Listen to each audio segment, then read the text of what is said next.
প্রায় 6:45 আর এই বর্ষাকালে যাচ্ছি কাঁচা বাজার কেনার জন্য।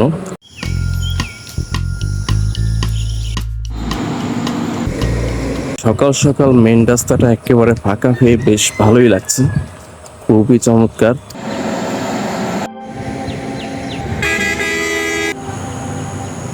এই সকালবেলার নিঝুম নিরিবিলি ওয়েদার আর প্রকৃতি দেখতে আরো ভীষণ ভালো লাগছে।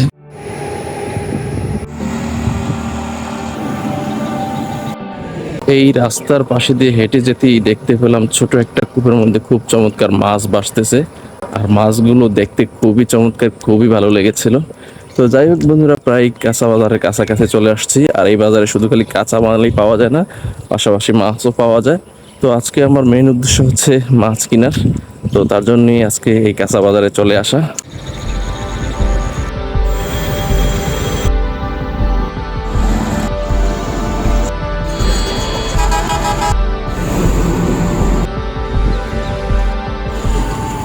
সকাল সকাল বাজারে যে 4 কেজি পোয়া মাছ কিনে নিয়ে আসলাম 1050 টাকা দিয়ে। মাছগুলো বেশ ভালো হয়েছে, ঠকি নেই আশা করি। সকাল সকাল বাজার সদাই করতে গেলে সবকিছুই তাজা তাজা পাওয়া যায়, মাছ, শাক সবজি থেকে শুরু করে ইত্যাদি ইত্যাদি সবকিছুই তাজা তাজা পাওয়া যায় এই ভোর সকালটায়।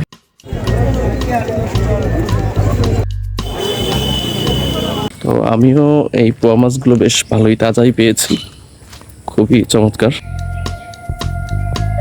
আমি যে বাসায় থাকি বা আমার প্রতিবেশী যারা আছে, এখনো কারো ঘুম ভাঙেনি, আর সবার ঘুম না ভাঙা সকালেই চলে গেলাম মাছ কেনার জন্য।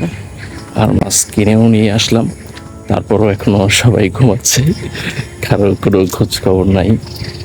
আর তাছাড়া এখনো ঘুমাবেই না কেন, কারণ বেলা বাজে মাত্র 7:30। আর আমি বাজারে গিয়েছিলাম হচ্ছে 6:30টায়।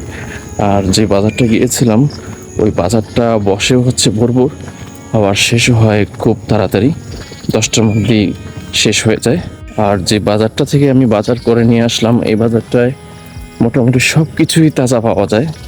আর এই বাজারে চরপেশন সদরের যারা আছে তারাও কিন্তু কেনাকাটা করতে আসে, কারণ এখানে সকাল সকাল মাছ বিক্রেতা বলেন, সবজি বিক্রেতা বলেন, সবাই তাজা তাজা মাছ সবজি এগুলো বিক্রি করার জন্য নিয়ে আসে, যার জন্য এখানে সব জায়গার মানুষই কেনাকাটা করার জন্য আসে, যদিও বাজারটা বেশি সময় ধরে বসে না।